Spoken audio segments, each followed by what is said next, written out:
All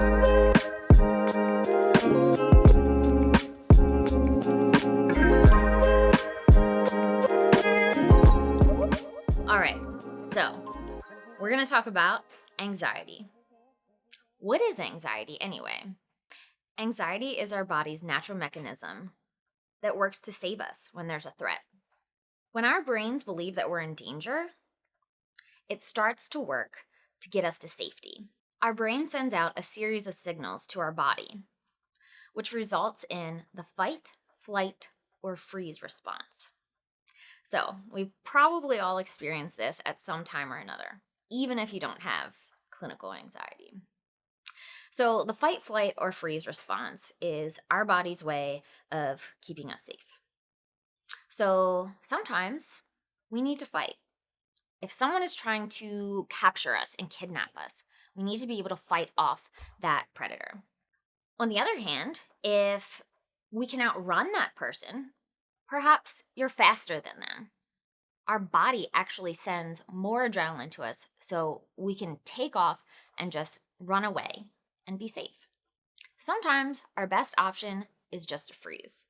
So maybe this would be a good one if we saw, a bear in the woods. Might just want to freeze and not go anywhere. And maybe eventually the bear will walk away.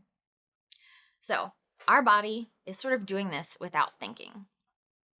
It's just going on autopilot. So let's talk a little bit more about the components of anxiety.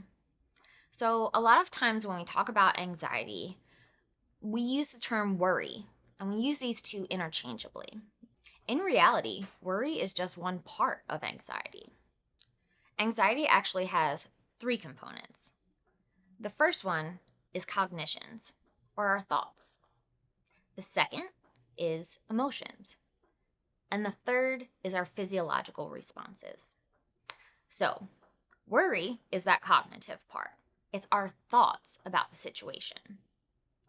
So, for example, our car payment is due at the end of this week, and we keep thinking about it. It's on our mind constantly. We go back to this thought over and over and over again. That's worry. When anxiety sets in, we start having emotions and physiological symptoms along with that. So, what are the emotions? Again, let's use the example of the car payment. Now we've been thinking about it all week and worrying about it all week. We're waiting for that check to come in, so we keep checking our bank account. And every time we go to check our bank account, we start to worry. We have those anxious thoughts. And then we have anxious emotions that go with it. We start experiencing fear, anxiety, and maybe even dread. We're thinking that we're not going to be able to pay our car payment. Those feelings that go along with that thought are the emotions, that a part of anxiety that makes us feel. The third part of anxiety is the physiological part. So, again, let's use that same scenario. Now we're getting to the end of the week. Our car payment is due tomorrow, and there's still no check. All right, so what happens? If you're anything like me, your heart probably starts beating a little bit faster. Your breathing probably starts getting a little bit shallower. You might even feel like you're going to pass out, maybe lightheaded, dizzy. Those physiological symptoms, those physical reactions, are the third part of anxiety. So let's talk a little bit about normal anxiety versus clinical anxiety. Clinical anxiety is diagnosable anxiety. Not everybody experiences that. However, regular, normal anxiety is something that we all experience from time to time. So what's the difference? I think a lot of times when we talk about anxiety, we often see it as a negative thing. There's a negative connotation with that word anxiety or worry. It's something bad, right? In general, though, despite popular belief, anxiety is not always a bad thing. anxiety can sometimes really help us. It helps us to be motivated. It helps us to focus. It helps us to make sure that we get things done in a timely manner. Those are all the good parts of anxiety. I think we can all probably say that we've had anxiety that has helped us get through something, or else we might not have done it at all. So normal levels of anxiety look more like a lower level of fear. Your heart might still beat a little bit faster, but there's not intense feelings, thoughts, or behaviors that prevent you from being able to function, to do that thing that you're trying to do. Let's look at an example of normal anxiety versus clinical anxiety. All right, so we're going to talk about Tony. Tony is feeling really anxious about this molecular biology exam that he's got coming up. And so his friends keep asking him, hey, Tony, let's go out to this party this weekend. And Tony, he's worried about this exam. And he says, guys, I don't think I can make it. I really need to study. That little bit of healthy anxiety, that normal level of anxiety, has made Tony use problem-solving skills to make a good choice. So Tony stays in. He studies for his test. He's got just the right amount of anxiety that helps him to really stay focused on that task and to study those problems and do well on the test. That's a good level of anxiety. However, let's talk about Sally. So Sally has that same molecular biology exam. She's very concerned and she wants to do well on this test. And her friends ask her to go out. She still takes a rain check. Very similar, right? However, Sally finds that every time she goes to sit down and study for that test, she can't focus. Her heart is beating out of her chest. It's hard to breathe, and she even feels a little bit lightheaded. So she keeps taking a break and putting it off. She doesn't want to feel these things, so she avoids them. Sally continues to worry throughout the weekend. Remember that cognitive piece? She has these thoughts about how she's probably not going to do well on the test, what if she fails, all of these different things are going through her head. And so the emotions start increasing. She starts feeling as if she's going to cry. She feels maybe terrified even to go to class. And so ultimately, she just avoids studying altogether. She lays in bed, she watches Netflix, maybe talks to her friends, and then doesn't even go to the class. She doesn't take the exam, and obviously she doesn't do well. All right, probably some of you are thinking now that, I know that person. They skipped class all the time. Well, for someone with clinical anxiety, it's a little bit different. It's not due to being unintelligent. It's not due to being lazy or unmotivated. There really is emotional, physiological, and cognitive part that really makes us shut down and not be able to do the thing. So, as mental health professionals, this is one of the main things that we look for to see if a person actually has a clinical anxiety diagnosis. In fact, this is really how we diagnose all disorders of mental health. We look for how it impacts our functioning in everyday life, how it impacts our ability to go to and do well at school, to go to work and meet our deadlines, to go out with friends and just do things that we generally would enjoy. So when someone has clinical anxiety, the symptoms are so intense that they're not able to do these things. Or if they do them, they feel pretty miserable while they're doing it. All right, so now that we know a little bit more about what distinguishes just healthy levels of anxiety versus detrimental levels of anxiety, let's look at that clinical piece a little bit more. Let's talk about our anxiety diagnoses. So every mental health professional in the field, whether it's a counselor, a social worker, a psychologist, we all use this thing called the DSM-5. The DSM-5 is our manual that tells us how to make a diagnosis and what diagnosis is correct for each person. So it really lays out what makes anxiety not so normal. What makes anxiety a problem for us? So some of you might be thinking, ugh, there's a book that tells you all about what's wrong with me. Not quite. So the DSM-5 is really what we use to try to categorize different types of anxiety. So we want to learn what your anxiety looks like and how to best treat it. And the DSM-5 is really our roadmap for that. So in general, the DSM-5 has this category of anxiety disorders, which are grouped together because they have some similarities. All anxiety disorders have components of fear, worry, and behavioral changes. In the DSM-5, there are several anxiety diagnoses. Today, we're only going to focus on the top 3. But let's look through some of those other ones before we get going. The first and probably most common one that you've likely heard about, is generalized anxiety disorder. Sometimes we call this GAD or GAD. Next is social anxiety disorder. This is also frequently called social phobia. There's also panic disorder, selective mutism, separation anxiety, agoraphobia, and several other specific phobias. For the purpose of today's program, we're going to learn how to leave anxiety behind and focus on generalized anxiety disorder, social anxiety disorder, and panic disorder.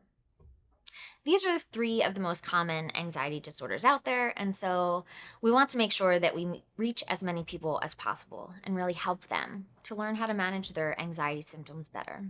So I won't go into much detail about the rest of the anxiety disorders that I just mentioned, but just note, if you have specific phobias, agoraphobia, if your child suffers from selective mutism or separation anxiety, these symptoms often overlap with some of the general anxiety symptoms that we will explore today. If you want more information on this, please reach out to Thriveworks. There are plenty of counselors out there who are well-versed in these topics and can really help you or your child or other loved one work on managing those special needs that are related to those specific disorders. Just as a reminder, as I said in the beginning, sometimes when we talk about anxiety, it makes us have anxiety. So again, I just wanted to check in with everyone so that you stay aware of what you're feeling and thinking, what's going on in your body. If you notice at any time that you're feeling a bit anxious, that you're worrying, that maybe your heart is beating a bit or your stomach is aching, maybe it's time to take a break. No problem. Push the pause button, come back when you have time. All right, let's start with generalized anxiety disorder. Generalized anxiety disorder is kind of what it sounds like. It's general. People with this condition can worry about a wide variety of things. People with GAD, like myself, tend to worry about anything and everything throughout the day. So, for instance, in the morning, I might worry about being late for work. In the evening, I might worry about making it home on time to feed my cat. Anything can sort of trigger a worry. For these people, this condition tends to be persistent. And so in order to be diagnosed with any anxiety disorder, really, but particularly generalized, we have to experience this excessive amount of anxiety for an extended period of time, about 6 months or more. And it typically occurs more days than not. An important part about generalized anxiety disorder that we have to remember is that people really have difficulty controlling those worries, controlling those anxiety symptoms. So it starts to impact their lives and their functioning. So what are some of the things that people with generalized anxiety experience? What are some of the symptoms? For instance, a lot of people might feel restless. They might not be able to sit still. They shake their feet, maybe play with their hands. They are so nervous that their body starts moving without even thinking about it. Because anxiety can be such a stressor on our mind and our body, it tends to also result in fatigue. So I think that a lot of people who experience anxiety notice that after they have symptoms of anxiety, they feel very drained. It's taken a lot out of them. So fatigue is one of the main symptoms of anxiety that sometimes we forget about. Another symptom of anxiety is difficulty focusing. It's difficult to concentrate when you have a million thoughts running through your head over and over again about anything and everything that could go wrong. Sometimes when we experience these symptoms, our mind might even just go blank. It feels like we can't think at all. What I was just working on went out of my head, lost my train of thought, and I can't bring it back. Irritability is another one of those symptoms of anxiety that we don't always think about. So, like I said with the fatigue piece, a lot of people, it's draining. It's exhausting. We're frustrated with ourselves. We're frustrated with the situation.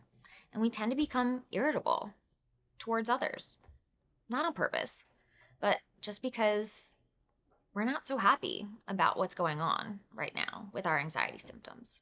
All right, let's talk a little bit about the physiological symptoms. So again, those are the symptoms that start occurring in our bodies. This might look like muscle tension. Sometimes we don't even realize it. We're so tense or we're clenching our jaw and we don't even know that we're doing it. You probably notice at the point that your muscles might start to ache, your teeth might start to hurt from grinding them. These are all signs of anxiety. There's other physiological symptoms as well. As I said earlier, a common thing that people with anxiety experience is their heart racing, sweating, feeling short of breath, or maybe that they can't really catch their breath as well as they'd like to. Almost as if you just ran around a track. You got to take a few deeper breaths to really feel like you're getting what you need from those breaths. Last but not least, sleep disturbances are a big part of anxiety for a lot of people. So if you've ever found yourself, whether you're diagnosed with anxiety or not, laying awake in bed, worrying about all the things that happen throughout the day. Or if you're like me, and sometimes you get the Sunday night scaries. The day before work, you're laying in bed and you're thinking about all the things you have to do tomorrow. Your heart starts beating, you can't fall asleep, you're wired. The sleep disturbances don't just have to be not being able to sleep at all or not being able to fall asleep. Sometimes we just don't get restful sleep. We wake up feeling like, I definitely need another hour or two to really feel like I've been rejuvenated. So again, all of these symptoms impact our ability to function. If we're having difficulty going to school because we didn't sleep last night, because we were worried, because when we go to school, our heart starts beating and we feel dizzy, we worry about taking that test today, those impact our ability to function and function as our best selves. All right, now that we've talked a little bit about generalized anxiety, let's move to social anxiety or social phobia. So while people with generalized anxiety tend to worry about a variety of things throughout the day, people who are diagnosed with social anxiety tend to be specifically anxious about social settings. So talking to other people, maybe eating in front of people, or just being in a social setting, even if you're not talking to someone else, just being around a group of people can trigger anxiety for those of us who experience social phobia. So just like generalized anxiety disorder, social anxiety disorder is categorized by intense feelings of fear and anxiety that something might go wrong, something bad is going to happen. And this happens specifically when we're interacting with others. So the biggest fear related to social anxiety is that other people are going to judge us. Other people could possibly talk about us behind our back. They're going to say, oh, look at that weirdo. She's so awkward. She did that. She did this. We have this running script in our head that goes over and over and over again of all the bad things that people could say about us. And ultimately, it makes our anxiety worse. Those physiological symptoms increase as those thoughts are played over and over again. We have those negative emotions and we start feeling bad. So for people with social phobia, they start to avoid social situations because they don't want to feel those feelings. They don't want to have those thoughts about being judged or being weird. For others, they might still try to go to these social events, but when they get there, they're probably not very present. We've all been stuck in our own heads from time to time, and people who experience social anxiety and participate in social activities, even if it's one-on-one, might not be thinking about what's going on in the present. They're most likely thinking about what the other person is thinking about them. We get so worried about being rejected or embarrassed that it's hard to function. We get so worked up that maybe we don't go to the social event. Maybe we sit outside and stay in the car and have to really talk ourselves up to be able to get in there. People with social anxiety probably know exactly what I'm talking about, could probably think of more than one scenario that they've done this. So a really important thing to remember about the social anxiety symptoms is that generally our anxious thoughts and feelings, our emotions are really out of proportion compared to the actual threat of the social situation. So what if that new person you hung out with thought you were a little weird?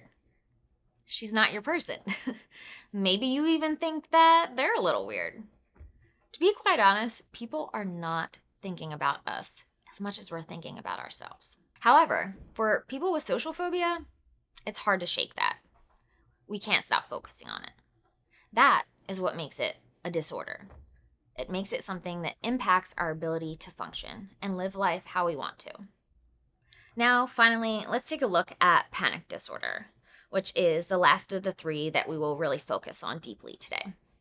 So people who experience panic disorder have panic attacks. They're often recurrent and unexpected. So what is a panic attack? We talked a little bit before about those physiological symptoms that come with the thoughts and feelings related to anxiety. So for those people who have panic disorder, those symptoms become so intense and happen so quickly that they're not able to intervene and calm themselves down before they get to a level 10. So people, when they have an anxiety attack or a panic attack, probably feel like they can't breathe, have fears that maybe they're dying, maybe they're having a heart attack. They have these intense fears that something bad will happen. People who experience panic disorders often experience a sense of derealization as well. So the situation just doesn't feel real. They can also experience feelings of depersonalization. So like you're not really yourself. It's almost as if you're watching yourself sort of freak out in the moment, but you don't really feel connected so that you can work to change those thoughts and symptoms. When people have panic attacks, they often have this fear that they're going crazy. That's it. I'm crazy now. I'm never going to make it back from this. And those thoughts stay with people. After they've had such an intense experience like a panic attack, they never want to experience it again. And they worry that it's going to come back. Why? Because it's often unexpected. We don't really recognize that those intense symptoms are going to come until they're already there. So what happens? After we have a panic attack, then a lot of times, just like with other anxiety disorders, we start to avoid things that we fear might cause us panic. We don't want people to see us having a panic attack, and we're really self-conscious about it. So what do? We start avoiding situations that we think will cause us panic. Ultimately, we may not leave the house. We may not go have a drink with a friend. We may not go out with a new group of people for coffee. It's just not worth the risk for people who experience panic. But this really isn't any way to go through life. The good news is, today we're going to learn a lot of different strategies that will help us to manage these anxious thoughts that are present in GAD, social phobia, and panic disorder. In addition to learning a lot of different strategies that will help those physiological symptoms be calmed. Again, just a reminder, this is not a cure-all today. I'm just going to share with you some things that may work for you.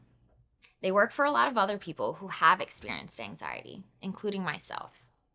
Not everything will be, exactly perfect. What works for someone with social anxiety might not work for someone with panic disorder. But it's good to have a lot of different It's good to have a lot of different tools in our toolbox so that we can see what does work for us as individuals. So I know that after we talked about all of those anxiety symptoms, some people might be feeling a little bit of anxiety. So let's take a moment together and just take a few deep breaths and relax. Calm our nerves before we move on to the next part, which the good news is there's lots of good news coming. All right. Let's take a few deep breaths together.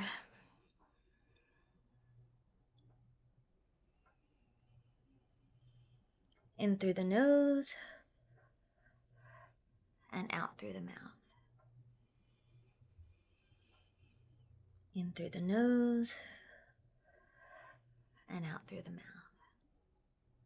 All right, take time, as much time as you need to do that a few more times. But now I'm going to move on to the important stuff, the good news.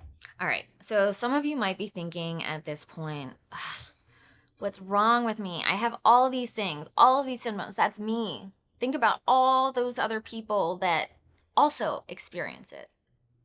There's tons of us. So the truth is, clinical anxiety is really common. Anxiety is one of the most commonly diagnosed conditions in the United States. It affects over 40 million people each year. A variety of studies indicate that about 15 to 19% of people aged 18 and older experience anxiety.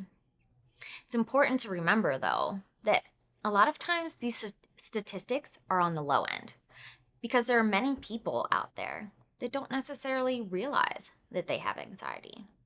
Just like me. When I was growing up, I didn't know what anxiety was. I didn't know that it was something that could be changed. I didn't know that it was a diagnosis. And so I didn't get any help. And there are a lot of people out there like that aren't sure about getting help, aren't sure if this condition is really something that needs to be treated, or is this just normal? So, who amongst us experiences anxiety? Sounds like there's a lot of people out there. So, generally speaking, anxiety is most prevalent between the ages of 18 and 29, and generally decreases over time after that. Women tend to be more likely than men to experience anxiety at a ratio of 2 to 1. Again, this might be one of those errors within our data collection, as I think a lot of times it's more socially acceptable for women to talk about their emotions, to seek help. A lot of times I think that men fear speaking about these emotions. We have these social ideas that men need to be strong and brave and that they can't have things like anxiety. But the truth is, they do. So again, this is probably a bit of an underestimate as well. While today we're going to focus specifically on anxiety disorders, I wanted to make note that for a lot of people who experience anxiety, they also experience depressive symptoms or even diagnosable depression. So some estimates show that about 60% or more of people who experience an anxiety diagnosis also meet the criteria for a major mood disorder like depression. It's unclear about why these things sort of go hand in hand, but we tend to think that there's a couple reasons. So, for instance, a lot of the symptoms of anxiety and depression go hand in hand. They're very similar. So, we talked about sleep disturbance in anxiety. That's also a common feature of depression. Sleeping too much, not enough. There's some overlap in that symptomology there. Additionally, sometimes when we're feeling anxiety so frequently, we start to get down on ourselves to the point that maybe we become depressed. We start experiencing depressive symptoms because we're upset with ourselves about not being able to participate in everyday life activities the way we'd like to. All right, so we learned that anxiety is a really common thing in the United States. And I think I'd be remiss if I didn't speak about how the pandemic, the recent COVID pandemic, has affected the prevalence of anxiety. So we know that generally speaking, when there is a large outbreak of some sort of medical disease, that the occurrence of anxiety and depression tend to go up. They tend to spike. All right, so the CDC has been tracking how COVID has impacted our mental health and well-being. And they've noted that, according to their studies, the occurrence of both anxiety and depression have increased exponentially since August of 2020 until February of 21. We've seen an increase from somewhere between 36.4% to 40%. Again, this is likely a direct correlation to the pandemic that we're experiencing. We've had all of these unexpected changes, which have obviously sparked some fear in all of us. And fear is part of anxiety, right? So I think it's important to note that you're not the only one experiencing this. And the pandemic has been a hard thing for all of us to deal with. So I think one good thing that has come out of this whole thing, perhaps the silver lining of the pandemic, is some of the awareness for mental health. So I think a lot of times we talk about the stigma with mental health, and people don't really want to talk so much about these topics. They're hard. But now that it's so common, that so many people are seeing this, it's really helped to open that conversation so that we can talk about this and we can learn how to fix it and how to better manage our lives. All right, so in the next segment, we're going to look a little bit at how anxiety works in our brain. Why do we feel these things? And it's important to know this so that we can know how to treat them, which we will talk about later. Some of the specific skills of how we're going to manage our anxiety symptoms.